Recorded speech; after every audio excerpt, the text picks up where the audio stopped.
They left behind a stretch of bogland. This wetland was first documented by Sir Henry Dockwra, who led an English force to Derry in 1600.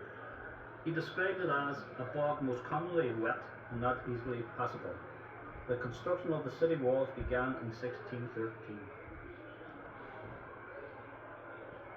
The native Irish, predominantly Catholic, were forbidden from living within the new walls and were forced to settle in the lower bogland. This new settlement eventually became known as the Bog Settle. Over the next 300 years, the Catholic population grew rapidly but remained outside the walls of the city. Derry's Catholic population swelled during the Great Famine of the 1840s, and by the 1850s they were a clear majority in Derry.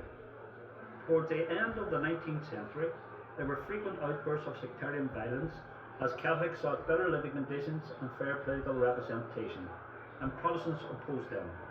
Constituency boundaries were fixed to minimise the political power of Catholic nationalist voters.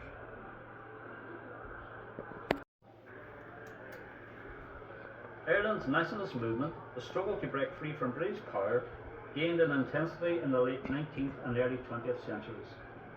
This eventually led to the partition of the country in 1921, when Britain held on to 6 counties in the north.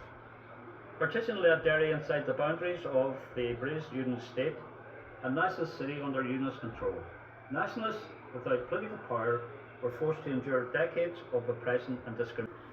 The 1960s belonged with a new era of optimism in Europe, but not for nationalists in Derry.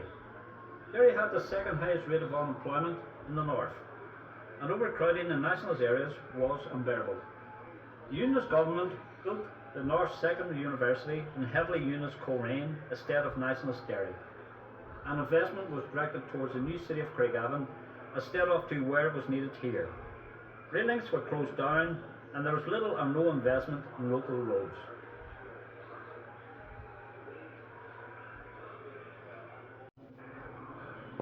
By the mid-1960s, nationalists were beginning to see how other oppressed minorities were organising themselves to fight back, and were particularly inspired by the civil rights movement in the USA. They set up groups to demand equality in votes, housing and employment. The University Campaign and the emergence of the Derry Unemployed Action Committee and the Derry Housing Action Committee marked the beginning of civil rights agitation in this city.